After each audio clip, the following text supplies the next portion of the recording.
Moi, quand j'ai fait ce livre, je suis allé rencontrer des étudiants, des élèves, pas des étudiants, des lycéens dans des classes de lycée. Et pour beaucoup de gens, réussir le bac, c'est le symbole d'une promotion sociale. Des jeunes gens qui me disent, moi, mes parents n'ont pas eu le bac et je vais être le premier dans ma famille à avoir le bac. Et pour moi, c'est important. Le Book Club avec Philippe Robichon sur Beurre FM. Le Book Club de Beurre FM, c'est l'émission qui parle de livres avec ceux qui les écrivent, à ceux qui les lisent. Bon dimanche à tous. Mon invité aujourd'hui s'appelle Robert Colonna d'Istria. Bonjour et bienvenue. Bonjour. Vous êtes historien et vous publiez La grande histoire du baccalauréat chez Plon. Il y a encore quelques années, c'était très simple. Il y avait Festival de Cannes, Roland-Garros et il y avait le bac. Et le Tour de France. Et le Tour de France ensuite. Mais après. On s'était bien codifié, voilà. On avait des bons repères dans l'année. Depuis l'année dernière, c'est plus si simple que ça. On a perdu un peu nos repères. Oui, alors bon, ça a été perturbé par le Covid. 2020, 2021, ces années scolaires et les épreuves du baccalauréat ont été perturbées par le Covid, mais je pense que les perturbations sont plus profondes et vont continuer lorsque le Covid ne sera plus là, quoi. Oui, puisque ce qu'il faut dire, c'est que la pandémie a quand même amorti la réforme de cette année. Oui, elle a amorti la réforme et elle l'a masquée d'une certaine façon. Hein, donc, elle l'a masquée d'une certaine façon, mais j'espère, et que nous espérons tous, que la pandémie sera terminée dans les mois qui viennent. La réforme du baccalauréat, elle, va demeurer et probablement peut-on penser que le bac ne sera plus jamais ce qu'il a été depuis si longtemps. Alors on parle du bac, mais on devrait plutôt parler des bacs, puisque derrière ce mot baccalauréat, il y a des réalités multiples. Oui, le baccalauréat, vous savez, a été créé en 1808. Il y a plus de 200 ans, et là, il y avait un baccalauréat. Puis très vite, les choses se sont spécialisées, c'est-à-dire qu'il y a eu un baccalauréat S-lettres, et puis un baccalauréat S-sciences. Alors, il fallait passer le premier pour avoir le deuxième. Il y a eu un baccalauréat en droit, il y a eu des baccalauréats techniques. On a vu apparaître assez vite dans le baccalauréat général des sections, qu'on a appelées droit, lettres, mathématiques, philosophie, etc. Enfin bon, les dénominations ont changé au fil du temps. Et puis, on a vu apparaître dans les années 1970, enfin à la fin des années 1960, les baccalauréats technologiques qui sont venus s'ajouter aux sections du baccalauréat général. Et puis, dans les années 1980, on a vu apparaître une troisième catégorie de baccalauréat, des baccalauréats professionnels. Et alors aujourd'hui, bout à bout, enfin aujourd'hui non, on a réduit le nombre des baccalauréats. La réforme Blanquer réduit le nombre des baccalauréats. Enfin, jusque-là, il y avait un nombre de baccalauréats absolument prodigieux. C'est-à-dire qu'auparavant, les gens qui nous écoutaient pouvaient très facilement énumérer le nombre de bacs qu'il y avait, et les appeler par leur nom et dire à quoi ça correspondait. Aujourd'hui, il faut être bac plus 20 pour pouvoir dire... Et même moi qui ai passé plusieurs mois de mon existence à raconter l'histoire du bac, je serais incapable de nommer tous les baccalauréats existants et toutes les matières proposées, toutes les options, c'est impossible, quoi. Alors, quelques repères. Votre livre est passionnant. Date de création du diplôme en 1808. On est quasiment sous Bonaparte. On est quelques mois après la création des lycées. Oui, alors... Les lycées sont créés en 1802, sont un peu réorganisés en 1804, et puis l'université, la grande loi fondatrice de l'université française, date de 1808, et c'est dans ce cadre-là que est institué le premier grade de l'enseignement supérieur, qui est le baccalauréat. Il y aura ensuite la licence et le doctorat, ce qui n'a pas changé. C'est-à-dire que le cadre général des études supérieures en France et de l'éducation en France a été posé au début du 19e siècle, et dans ces grandes lignes, n'a pas changé. C'est comme les préfets. Ça reste toujours la même organisation départementale, avec dans chaque département un représentant du gouvernement. Il y a eu des aménagements évidemment très nombreux depuis tout ce temps, mais la carcasse générale a été posée à ce moment-là. Et dès cet instant, le baccalauréat a montré un peu son ambiguïté. C'est-à-dire, qu'est-ce que c'est ? Est-ce que c'est un diplôme qui sanctionne de bonnes études secondaires, qui dit, le titulaire du baccalauréat, c'est quelqu'un qui a bien appris ce qu'on lui a enseigné pendant les classes du lycée, ou bien est-ce que c'est quelqu'un qui a un diplôme et qui déjà s'engage dans une autre formation, qui est la formation supérieure. Et cette ambiguïté, on n'en sort pas depuis 200 ans. Oui. Et alors c'est intéressant parce que quand on décortique un petit peu le baccalauréat, on s'aperçoit qu'il y a ces deux fonctions. D'une part, c'est un diplôme qui a une fonction, comme disent les savants, certificative, c'est-à-dire qu'on certifie que les gens savent un certain nombre de choses. Et là, on pourrait très bien imaginer un diplôme ou des séries de diplômes qui aient cette fonction. Et puis, il y a une autre fonction qui est d'ouvrir les portes de l'université. Et on pourrait imaginer, et ça existe d'ailleurs, des procédures pour entrer dans l'université distinctes du baccalauréat. C'est ce qui se passe, par exemple, maintenant avec les concours d'entrée en médecine. C'est-à-dire, vous faites des études de médecine, bon, le baccalauréat, on s'en fout un peu.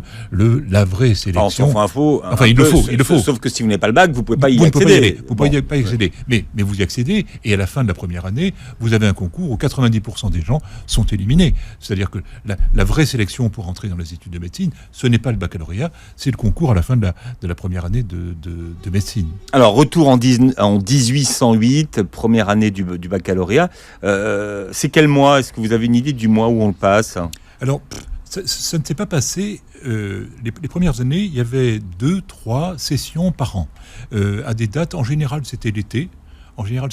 C'est-à-dire juillet-août. Et puis il y avait une autre session en octobre et une autre session également au printemps. Voilà. Et ça dépendait de chaque académie. Le représentant du ministre de l'Éducation, chargé de l'éducation dans le territoire, créait des sessions. Août, décembre et avril. Août, décembre, avril. Ouais. Mais ça changeait un peu en fonction des besoins. C'était pas toujours aux mêmes dates et c'était pas du tout aux mêmes dates selon les académies. Ce qui permettait à des gens, alors que c'était en théorie interdit, mais enfin beaucoup le faisaient, de tenter leur chance plusieurs fois, de présenter leur bac dans une académie, ils se faisaient retoquer et ils allaient le mois suivant tenter leur chance dans l'académie voisine. D'accord. Alors à l'époque, on n'a pas 18 ans quand on passe le bac. Hein. Il faut avoir 16 ans au minimum. Voilà, mais on peut avoir 16 ans plus. Hein. Plus, absolument. C'est pas... Absolument. Enfin, en gros, si vous voulez, c'était les gens qui terminaient leurs études au lycée. Donc, alors les plus jeunes avaient 16 ans, mais ça pouvait être un peu plus. Bon, et puis il y a eu des candidats dans l'histoire qui avaient 90 ans pour le fun, qui avaient présenté leur baccalauréat. Je crois que le recordman de l'âge est un monsieur qui avait plus de 90 ans, qui récemment, enfin il y a une vingtaine d'années, avait passé son bac, même je crois plusieurs bacs d'ailleurs. C'était amusant. La date de création du diplôme, c'est 1808, mais la première promotion, c'est 1808 ou 1809 C'est l'année suivante. Première promo du bac. Le diplôme est créé, la loi instituant le bac est créé de 1808, et la première promotion, c'est l'année suivante. Et ça n'a pas beaucoup de succès. C'est-à-dire que la première promotion, ça n'a pas beaucoup de succès la première année. La première promotion est de 32 diplômés. C'est vraiment 32 diplômés, et alors... sur l'ensemble de la France, sur l'ensemble de la France. 32 diplômés, et que des hommes. Et que des hommes. Alors les femmes ne sont pas, on va en parler, mais les femmes ne sont pas, c'est pas du tout interdit, mais sauf que les femmes s'estiment exclues du système d'enseignement général. Et la première fille qui sera diplômée va l'être dans les années 1850, c'est-à-dire en fait 40 ans après, elle va montrer que, et le dire, et être une ardente propagandiste des études secondaires pour les femmes, elle va montrer et prouver que, en fait, c'est tout à fait possible de faire des études secondaires et même des études supérieures, puisque cette Julie Victoire Daubier va également être la première titulaire d'une licence de lettres. Mais elle était institutrice. Elle était institutrice. Elle était déjà institutrice. Quand elle passe le bac. Et à l'époque, si vous voulez, les études étaient organisées en circuits différents et il n'y avait pas du tout une seule grande allée dans laquelle s'engageaient tous les élèves des études secondaires. Il y avait notamment une filière qui débouchait vers l'enseignement primaire, vers les écoles d'institutrices. C'est juste pour qu'on imagine. Hein, voilà. 52 ans après le premier examen, une femme a son bac. Hein. Une femme a son bac, et il y en aura très peu d'ailleurs. C'était permis, mais jusqu'à la fin du 19e siècle, il y avait très peu de femmes. Au début, parce que on leur facilitait pas tellement la tâche, c'est-à-dire qu'il fallait que les filles se préparent au baccalauréat par leurs propres moyens.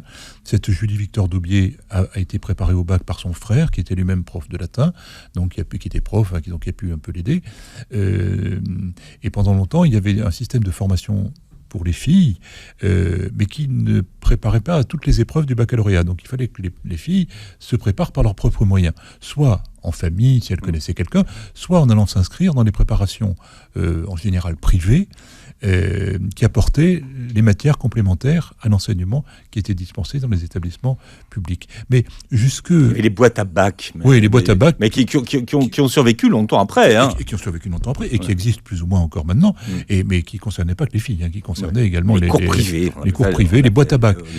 À l'époque, avant ça s'appelait les boîtes à bac, ça s'est appelé les fours à bac, parce que c'était des institutions qui chauffaient les candidats à blanc pour leur faire réussir, pour être à la bonne température pour présenter l'épreuve, quoi. Alors, quand Julie Victoire d'Aubier passe son épreuve du bac en 1861, il y a des épreuves écrites. Mais dans les premières épreuves du bac en 1809, il n'y a pas d'écrit, c'est que de l'oral. Au début, ce n'est que de l'oral, et au début, ce n'est même ce que c'est aujourd'hui.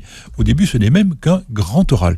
C'est-à-dire que l'épreuve du baccalauréat, c'est pour le candidat l'épreuve qui consiste à rencontrer un jury dans lequel il y a un certain nombre de professeurs, tous professeurs de l'enseignement supérieur au début, qui sont profs de philo, qui sont profs de mathématiques, qui sont profs de latin, et qui interrogent à tour de rôle le candidat pendant environ 45 minutes.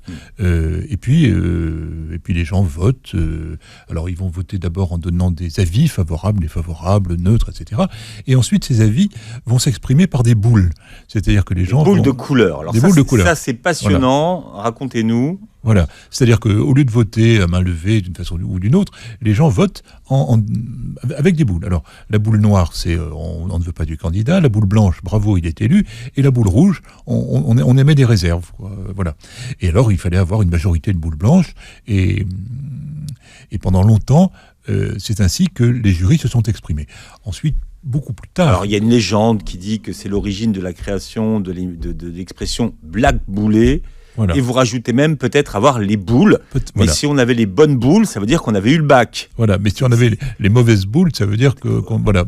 Alors, je ne garantis pas l'origine de cette expression. Oui, alors, en revanche, l'expression black boulé, ça c'est sûr et certain.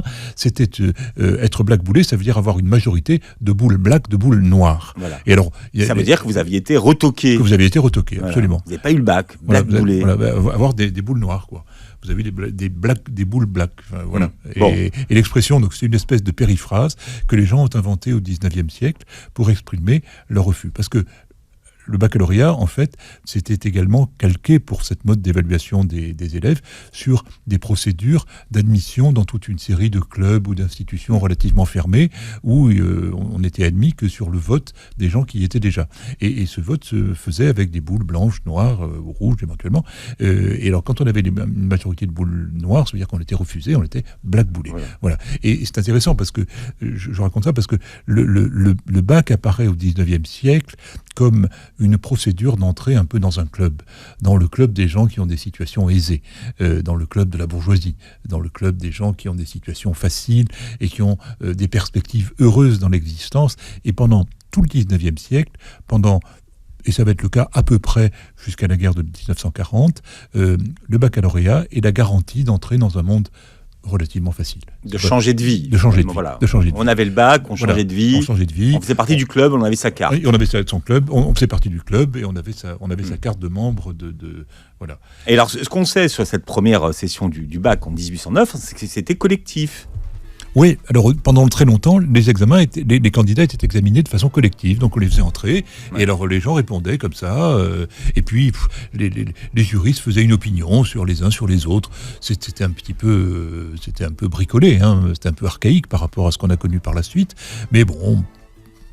Est-ce que c'était beaucoup plus mal que le reste? On n'en sait rien, quoi. Moi, j'aime beaucoup les livres où on apprend des choses sur des événements qu'on a l'habitude de côtoyer et finalement sur lesquels on ne s'interroge plus. Alors, on parle du baccalauréat parce que cette saison, avec mon invité qui s'appelle Robert Colonna d'Istria, vous êtes historien et vous publiez La grande histoire du baccalauréat, l'éditeur C'est Plomb.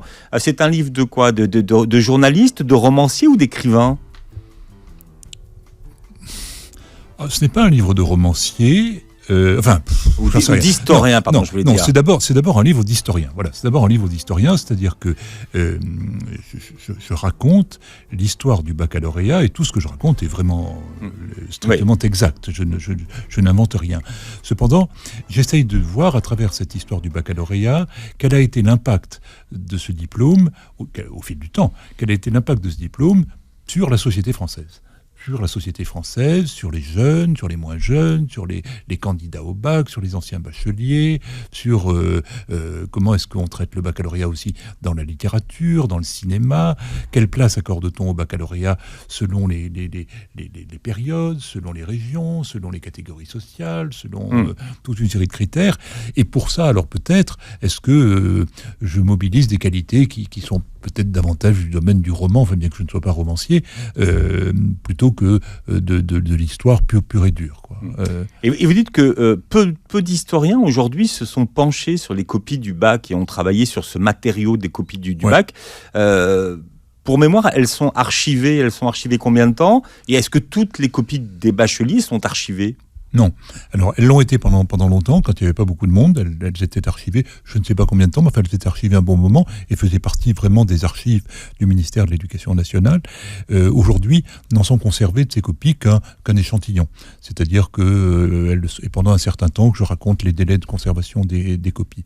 Et c'est vrai que, curieusement, les historiens ont beaucoup travaillé sur les programmes, ont beaucoup travaillé historiquement sur tous les textes organisant le baccalauréat, et Dieu sait s'il y en a eu. Je cite quelques chiffres de nombre parce que le baccalauréat est un diplôme qui a été perpétuellement réformé. Depuis qu'il existe, il est réformé, il est retouché, on modifie, etc. Et des gens ont recensé tous les textes concernant le baccalauréat. C'est absolument fou. C'est plusieurs milliers de textes. Bon. Et les suivre, c'est extrêmement compliqué. Et les historiens qui ont travaillé sur l'histoire de l'éducation ont travaillé là-dessus. Ont travaillé sur les sujets, éventuellement. Les sujets, c'est très instructif. Comment évoluent les sujets de la dissertation de français au fil du temps, comment les sujets de la dissertation, les sujets de géographie, de ceci, de cela. Mais on a rarement travaillé sur un matériau qui est pourtant très intéressant. C'est un gros boulot, mais c'est très intéressant, les copies du baccalauréat. Comment est-ce que les élèves, finalement, s'efforcent dans leurs copies de transmettre le savoir qu'on leur a passé en fonction de l'exercice qu'on leur demande.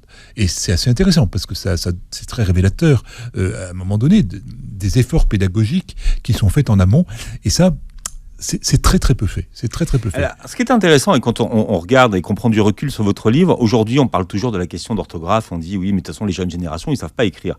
Mais ce qu'on apprend dans votre livre, c'est que l'épreuve de français a été introduite, l'épreuve de français à l'écrit a été introduite au niveau du bac, alors qu'elle n'y figurait pas lors des premières éditions, justement parce que les bacheliers avaient un mauvais français, avaient une mauvaise orthographe. Oui, le problème, c'est que tout le monde avait, au début du XIXe siècle, une très mauvaise orthographe. Parce que le français était mal codifié.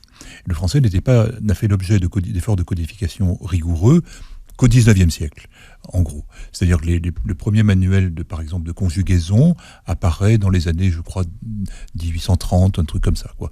Jusque-là, on trouve dans des livres des orthographes assez fantaisiste. Vous voyez, les enfants, on voit souvent des vieux livres, les enfants avec un T ou sans T, quoi. Bon, voilà, mais autrefois, on ne savait pas trop. Alors, les uns écrivaient d'une façon, les autres de l'autre.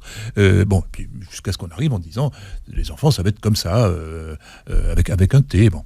Et donc, alors, cependant, des normes existaient tout de même. Elles existaient, mais ce n'était pas enseigné, ce n'était pas transmis. Et donc, du coup, il y avait un ministre de l'Éducation nationale qui s'est affolé de recevoir les lettres des gens qui étaient bacheliers, où il s'est dit, mais c'est épouvantable, ces gens ne connaissent pas du tout l'orthographe. Bon. Et donc, il a imaginé, dans les années 1820, ou 1830, je crois, il a imaginé, 1830, d'introduire un peu de rédaction. Alors, c'était donc au milieu de ce grand oral, on pouvait demander au candidat, qui à ce moment-là était un candidat examiné individuellement, on pouvait lui demander de rédiger un petit truc. C'était ce qu'on appelait un morceau de français. Donc le gars, pendant ces 40 minutes là, d'examen oral, on lui demandait d'écrire un petit truc, bon, et puis on voyait s'il connaissait l'orthographe. Et puis 10 ans plus tard, en 1840, a finalement été introduite une épreuve écrite avec l'idée de vérifier l'orthographe des gens. Et puisqu'on en était à vérifier l'orthographe, ça supposait qu'en amont, on enseigne cette orthographe et on apprenne aux gens à écrire selon des normes qui ont évolué un petit peu, mais enfin, qui ont été fixées et admises par tout le monde. Voilà. Alors, aujourd'hui, l'épreuve reine du baccalauréat, ça reste la philosophie. Mais quelles sont les premières épreuves et premières matières qu'on passe au début du bac ? Alors, il y a une épreuve qui va être reine pendant très longtemps et qui va dominer tout l'enseignement secondaire français, c'est le latin. Alors ça, c'est une... Bah oui, à l'époque, fallait faire du latin, fallait rédiger en latin. Il fallait rédiger en latin, il fallait faire du latin. Alors, je pense que les gens, en fait, bon, donc ce que faisaient les gens, je pense qu'ils n'étaient pas très bons, en fait, en latin. Enfin, ils étaient bien meilleurs qu'aujourd'hui, mais pas forcément excellents. C'est-à-dire qu'ils apprenaient un latin très scolaire. Ils apprenaient, c'était vraiment, il y a un mot qui va apparaître au fil de l'histoire du bac, qui apparaît tout le temps, c'est le bachotage. C'est-à-dire qu'on reproche au baccalauréat d'être un examen un peu idiot. C'est-à-dire qu'il suffit d'apprendre bêtement un certain nombre de choses, de les restituer, et on vous dit bravo, vous savez très bien ce qu'on vous a appris. Et pendant bien longtemps, le baccalauréat, le latin enseigné au baccalauréat et examiné au baccalauréat, c'était un peu ça. C'est-à-dire que les gens apprenaient un peu bêtement des règles de latin, un vocabulaire de latin, et répétaient sans forcément comprendre grand-chose ce qu'on leur avait transmis. Donc la grande épreuve, ça a été d'abord le latin. Ensuite, il y a une épreuve qui va faire son apparition dans les années 1850, c'est l'épreuve de philosophie. Ça aussi, c'est une grande caractéristique de l'enseignement français, c'est-à-dire que on a institué cette matière. Je dis c'est original. Alors c'est pas une rédaction, hein. Comment ça s'appelle ? Non, au début, c'était une... Si, il y a eu les premières épreuves, c'était une rédaction. C'est-à-dire qu'on demandait aux gens de rédiger ce que le professeur avait dit pendant son cours. Voilà. Et les premiers contrôles avant la dissertation, c'était la rédaction. C'est devenu après une dissertation. Non, la dissertation est arrivée après. La dissertation est arrivée après. Et alors, la dissertation, donc, on discute effectivement le bout de gras, on met en perspective le problème, etc. Mais les premiers contrôles, c'était vraiment de la rédaction, ce qu'on appelait de la rédaction. Le professeur parlait de sa matière, ce qu'il avait raconté dans son cours, et les étudiants devaient rédiger ce qu'ils avaient entendu. Voilà. Et on vérifiait qu'ils rédigeaient convenablement par rapport à ce qui avait été dit. Mais ce qui est très intéressant, c'est le fait même d'instituer comme élément de contrôle des connaissances des gens une épreuve de philosophie. C'est très compliqué, la philosophie. Il y a énormément de pays européens qui ont fait des choix tout à fait différents, dans lesquels on n'a pas cette épreuve de philosophie. Il y a des pays dans lesquels on enseigne par exemple l'histoire de la pensée. Ça, c'est très intéressant. De dire, voilà, il y a eu une pensée comme ci, comme ça, etc. Ça a évolué, il y a eu des ruptures, il y a eu des grands auteurs, il y a eu des textes, machin. Ça, c'est pas mal, quoi. Longtemps, il y avait une épreuve aussi qui a complètement disparu, mais qui est devenue finalement le français, qui était ce qu'on appelait la rhétorique. Ouais. La rhétorique, c'était... Ça redevient très à la mode, la rhétorique. Oui, hein. ça devient à la mode, mais pas de façon aussi compliquée que ce que ça a été à un moment donné. La rhétorique, ce sont toutes les règles d'usage de la langue française, quoi. Toutes les figures de style, toute la grammaire, toute la manière d'organiser le vocabulaire pour faire que ces mots, que ces lettres s'assemblent en mots, et que tous ces mots assemblés finissent par devenir une langue, et donc puissent éventuellement aider à exprimer de belles choses et à traverser un petit peu le temps. Bon, puis cette épreuve de rhétorique va s'effacer pour être remplacée finalement à partir des années 1870-80 par une épreuve de français, quoi. Voilà. Alors, qui est le créateur du bac, à qui on doit la création ? On parlait de Napoléon. C'est Napoléon. Hein. C'est Napoléon. Vraiment, c'est lui qui voulait ça. Et alors, il a été aidé d'un bonhomme, le premier ministre de l'Éducation nationale, enfin chargé de l'Éducation nationale, qui s'est occupé de ça. C'était un nommé Fourcroy, dont le nom a été un peu oublié. François Fourcroy. Je vous demande d'en parler parce que lui, il a vraiment été oublié. Oui, il a été oublié. Alors que c'était vraiment un type très savant. Il a inventé énormément de choses, ce gars. Oui. Et en particulier, dans l'organisation des études en France, c'est lui qui a inventé un système qui est toujours en vigueur, qui est le système hospitalo-universitaire. Les études de médecine, c'est lui qui les a organisées, et la carcasse des études de médecine, ça a été décidé par ce bonhomme et Napoléon au début du 19e siècle, et ça existe toujours. Le principe étant que pour bien apprendre la médecine, il faut apprendre un certain nombre de choses théoriques et en même temps voir des patients tout le temps. Et c'est lui qui a inventé ce fait que les gens passent la moitié de leur temps à l'université et la moitié à l'hôpital. Dès qu'ils mettent les pieds dans une fac de médecine. C'est intéressant, quoi. Et avec des concours qui rythment un petit peu François Fourcroy. Mais Fourcroy. C'est pas facile à dire, Fourcroy. Mais il n'a même pas de station de métro, lui. Je pense pas, non. Hein? Je n'ai pas regardé s'il avait une des rues, mais c'est possible. C'est un chimiste. Et c'est un des types qui avait aidé au classement, au grand grand classement, vous savez, qui a été fait à la fin du XVIIIe siècle, je ne sais pas, dans les années 1780, au grand classement des corps chimiques, ce qu'on apprend dans toutes les classes de chimie. Alors, tous les corps du monde, il y a un type, à un moment donné, ils se sont mis à repérer tout ce qui existait, à les classer, à leur donner des initiales, des numéros, etc., ce qui était vraiment un outil de travail extraordinaire sur lequel on travaille toujours. Tous les scientifiques du monde, depuis ce temps, travaillent là-dessus, et Fourcroy avait participé à ça, quoi. C'était une pensée très originale, quoi, de dire on va faire le point de tout ce qui existe et on va le repérer. Mais alors, Fourcroy a ensuite été écarté, c'est un chimiste. Je pense qu'il était un peu âgé, je pense qu'il était un peu indocile, et il a été remplacé par un bonhomme qui s'appelait Fontane, et qui était lui, au contraire, non pas un chimiste, mais un latiniste et un homme de lettres. C'était le protecteur d'un grand copain de Chateaubriand, et c'était l'amant d'une sœur de Napoléon, Élisa.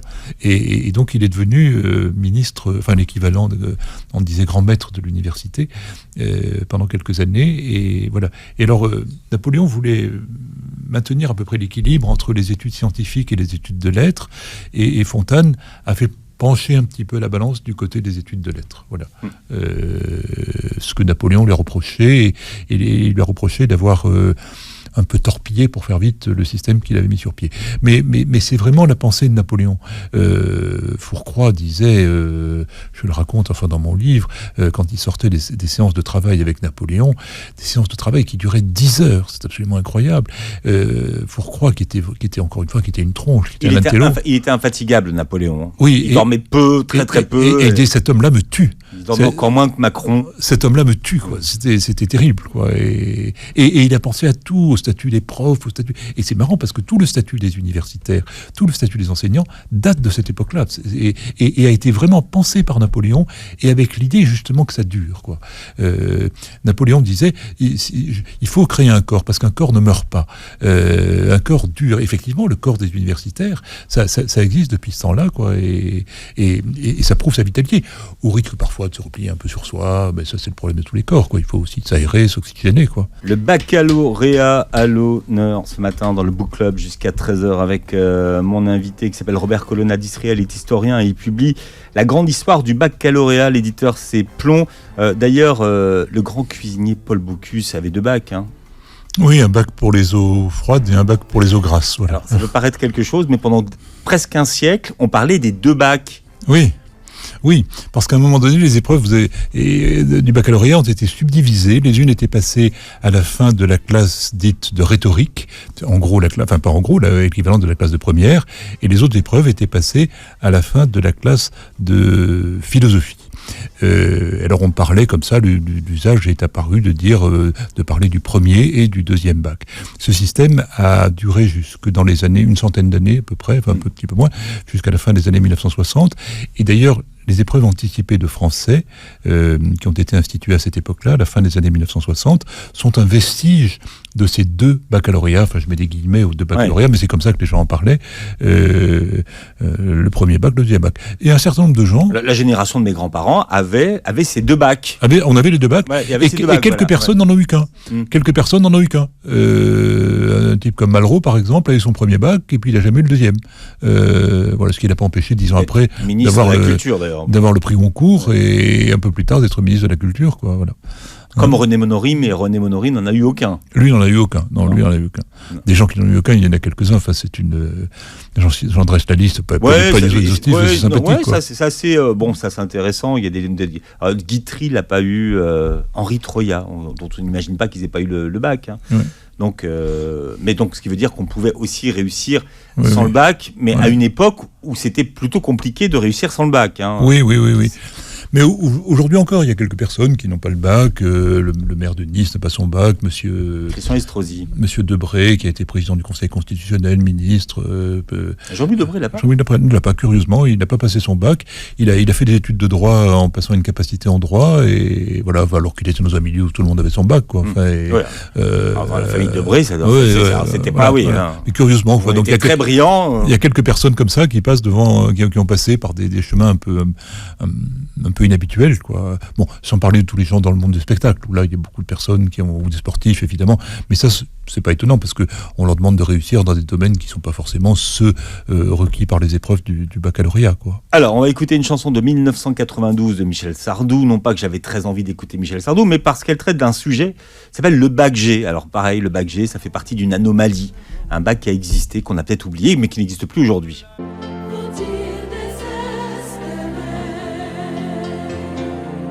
Alors, les clichés ont la vie dure, hein, mais le bac G, vous voyez, c'était pas une figure de garage, mais dans les bacs, il y a toujours eu plus ou moins des bacs qui avaient la cote, et puis d'autres bacs qui étaient moins cotés. Oui, il y a toujours eu une hiérarchie.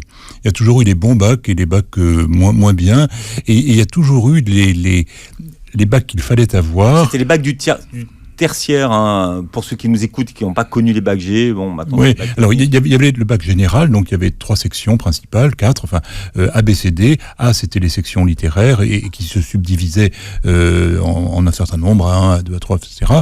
A prime. Enfin, les bacs B, ça a été à un moment donné le bac sciences économiques, et bac C, c'était les bacs scientifiques, maths, physique, chimie. Alors le bac D, c'était les bacs sciences qu'on appelait autrefois sciences expérimentales, puis sciences naturelles. Et alors le bac, enfin je ne vais pas tous les passer, mais enfin le bac G, c'était donc le bac technologique. Voilà, donc c'était un diplôme qui était un peu différent du bac des bacs généraux, et voilà, avec une connotation qui était un peu différente. Et ces bacs technologiques ont longtemps été, malgré les déclarations des ministres, mais perçus par les professeurs, perçus par les candidats, comme différent des bacs généraux, quoi. Et à l'intérieur du bac général, il y avait également une hiérarchie. Pendant très longtemps, il y a eu une prééminence écrasante du bac mathématique, du bac scientifique, quoi. Ça, c'était le bon bac, c'était le bac C, quoi. Voilà. C'est le bac C qui permettait d'avoir accès à toutes les études supérieures. À tout. Ouais. Et les autres, c'était aller là-bas parce qu'ils n'étaient pas capables. Vous étiez moyen, vous alliez en B. Voilà. Et voilà. Et donc il y a toujours eu cette hiérarchie-là, et que les gens ont toujours plus ou moins maintenu. On raconte même maintenant que toutes ces subdivisions ont été supprimées dans le cadre de la réforme Blanquer, que les gens s'organisent en articulant un certain nombre de spécialités pour reconstituer ce qui était autrefois le bac C, quoi, et qui est devenu ensuite le bac S scientifique, quoi. Les bacs C ayant été rebaptisés dans les années 1990, L, S, voilà. Alors, vous le disiez tout à l'heure, hein, jusqu'à une certaine époque, le bac a été un passeport pour une nouvelle vie. Jusqu'à quand on peut dire que le bac a été un outil de promotion sociale ? Ça l'a toujours été et ça le reste. Ça le reste ? Oui, ça l'a toujours été et ça le reste. Ça l'a toujours été et ça le reste. Moi, quand j'ai fait ce livre, je suis allé rencontrer des étudiants, des élèves, pas des étudiants, des lycéens dans des classes de lycée. Et pour beaucoup de gens, vraiment, réussir le bac, c'est le symbole d'une promotion sociale.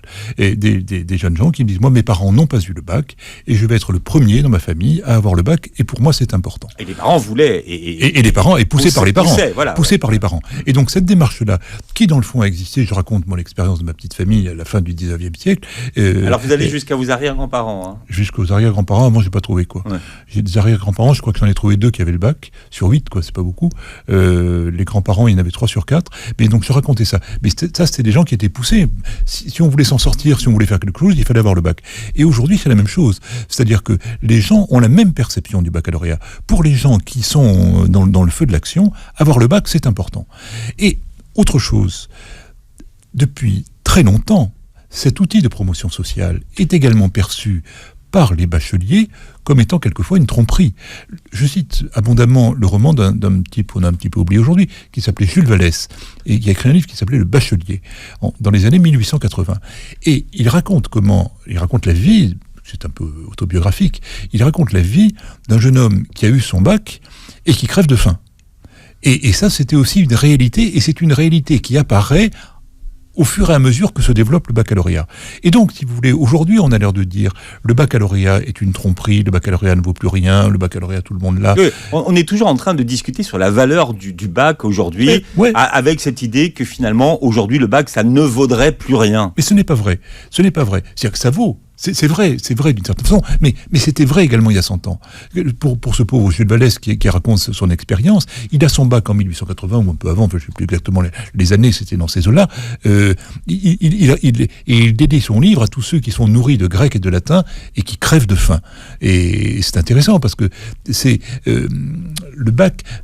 De ce point de vue, incarne une espérance justement de s'en sortir, d'accéder à un monde privilégié, d'accéder à un monde où on a moins d'efforts à faire, où la vie est plus douce, plus facile, matériellement plus tranquille. Et lui raconte comment ces espérances sont déçues et comment ces gens-là ne s'en sortent pas et finalement finissent dans la panade. Et c'est une expérience qu'on pourrait raconter aujourd'hui, où des gens espèrent quelque chose du baccalauréat et puis sont déçus. Mais tous les gens qui ont leur baccalauréat ne sont pas déçus. Alors vous racontez, et ça c'est un des secrets les plus gardés de France, c'est comment les sujets sont rédigés. Et combien de temps ça prend ? Ça prend énormément de temps, énormément de commissions, énormément de secrets. Ça serait pas plus simple d'avoir un sujet par matière dans toutes les académies ? Ça avait été pensé. Alors, il faut savoir que ce que je raconte... Oui, c'était il y a quelques années. Voilà, c'était il y a quelques années. Ouais. Tout ça a été réformé parce que je raconte un système qui était si lourd et si coûteux que tous les ministres, les uns après les autres, depuis des années, se disent il faut le réformer, ça. Et c'est en partie ce souci de simplifier et d'alléger le système qui a inspiré la réforme qui est actuellement en cours, la dernière réforme du baccalauréat. De Blanquer. Ouais, bon. Voilà, parce qu'il y avait un système complètement délirant. Enfin, pas délirant, c'était C'était génial. Enfin, c'était. Oui, c'était génial, mais c'était extrêmement lourd. C'est-à-dire que ça mobilisait un nombre de moyens humains, de moyens techniques, de moyens financiers qui était dingue. Et on se dit, si on avait appliqué tous ces moyens-là à transmettre le savoir, à former les jeunes gens, peut-être ça aurait été mieux placé, quoi. Enfin bon, ça coûtait cher. Ça coûtait très cher. Ça coûtait très cher. Et avec toute une série d'aberrations, quoi. C'est-à-dire que, par exemple, il y avait, alors, le grand souci des gens qui organisaient le bac, c'était un accident. Donc, on prépare un sujet et ils avaient peur que le sujet soit torpillé, soit perdu, soit volé, etc. Ce qui est arrivé un petit peu, mais enfin, dans l'ensemble, le système était assez sûr. Et donc, pour prévenir ce risque, il y avait des sujets de secours. Bon, sujets de secours qui, dans 98% des cas, ne servaient jamais. Et les procédures étaient telles que ces sujets de secours, on les balançait. Alors que fabriquer un sujet, c'était très très compliqué. Alors qu'on aurait pu le recycler pour l'année d'après, quoi. Voilà, mais ça, donc c'était quand les programmes ne changeaient pas, quoi, ce qui était quand même le cas. Les programmes évoluent, mais enfin ils n'étaient pas non plus transformés tous les matins, quoi. Il y a quand même des cobayes, enfin. Oui. Pour tester les sujets. Pour tester les sujets, ça dure plus d'une année, quoi. C'est incroyable. Et ensuite pour adapter le système de notation pour que ce soit uniforme. Donc c'est incroyable. Ah non, c'est incroyable et c'était c'était très très lourd. C'est-à-dire que pour les sujets, autrefois, je parle un peu au passé parce que maintenant les choses ont changé, mais jusqu'à il y a 2 ans, les épreuves du baccalauréat étaient au mois de juin de l'année, donc c'était parmi, vous évoquiez tout à l'heure le festival de... C'était cette fin d'année là. Voilà, le festival de Cannes, Roland Garros et le baccalauréat, tout ça c'était ensemble, et donc c'était en mois de juin, là, au beau jour, voilà. Et donc les sujets on commençait à préparer les sujets plus d'1 an avant. 13 mois avant. 13 mois avant. Voilà.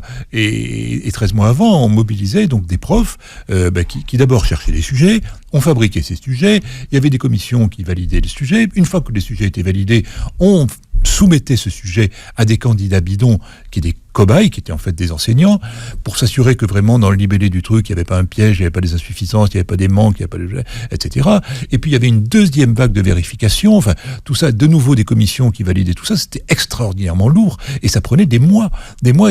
Et quand c'était fini, effectivement, il y avait des grilles d'évaluation disant voilà, si le candidat répond ceci, ça lui vaut des points, s'il ne dit pas cela, on l'enlève, etc. Enfin bon, et c'était très drôle parce que ça garantissait un peu le sérieux de l'épreuve. Quoi. Bon. Voilà. Moi, je voulais juste terminer sur la fraude, qui est un sujet qui m'a passionné.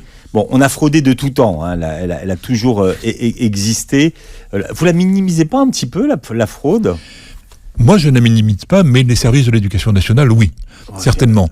Alors, quand on travaille là-dessus, on ne peut pas raconter qu'on fraude beaucoup. Mais depuis le début, les gens ont fraudé. Oui, depuis le début, les gens fraudent. Alors, la première catégorie de fraude classique au 19e siècle, c'est le changement de personne. Oui, on envoyait quelqu'un d'autre passer à sa place. Voilà. Bon. Alors, soit un copain doué qui allait à votre place, soit des gens qui se faisaient payer et qui étaient des bons et qu'on payait. Et donc ça a eu lieu pendant tout le 19e siècle. Alors, le problème, c'est qu'il y a quelques personnes qui se sont fait choper, et on a des preuves certaines, mais pour raconter qu'il y avait beaucoup de fraude, il faut avoir des preuves, quoi. Il faut pas. Non, mais après, il y a eu des calculettes. Enfin, il y a eu des machines à voilà. calculer. Alors après, il y a les machines à calculer. Il y a les téléphones. Oui. Ensuite, il y avait toute une fraude artisanale, des pompes, de ce qu'on appelait les pompes, ou les antisèches. Les antisèches, oui, mais bon, là, vous pouvez pas mettre grand-chose. Non, mais si, parce que pendant les épreuves de latin, par exemple, le dictionnaire était permis. Et donc, les gens allaient avec des dictionnaires considérables qui étaient truffés de notes, ou truffés de petites notes. Enfin, il y avait tout à défaut de préparation, des préparatifs du baccalauréat qui étaient considérables, quoi. Mais c'était amusant. Il n'y a pas des écouteurs aujourd'hui, les gens pourraient avoir des écouteurs très minimisés. Probablement ça existe.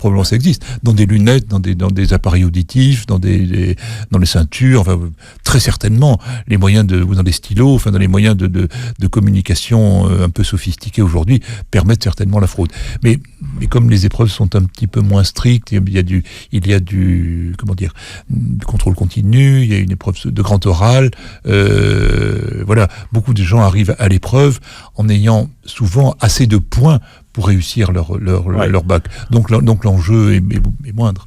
Alors on pense à tous ceux qui passeront leur grand oral cette année, pour la première fois d'ailleurs. Oui. Pas pour la première fois, parce que ça s'est passé déjà au 19e siècle, c'était un grand oral. Oui, c'est vrai. Pour ceux qui, depuis cette année, passent un grand oral comme c'était il y a 200 ans. En tout cas, c'est passionnant pour tous ceux qui veulent une trace. Encore une fois, on parlait de monuments historiques français. Le bac, donc la grande histoire du baccalauréat, c'est chez Plon. Robert Colonna d'Istria, merci d'avoir été avec nous et d'avoir partagé vos connaissances avec nous ce matin. Vous réécoutez l'émission en podcast sur beurrefm.net et puis vous voyez la captation de l'émission sur la chaîne YouTube. Très bon dimanche à tous.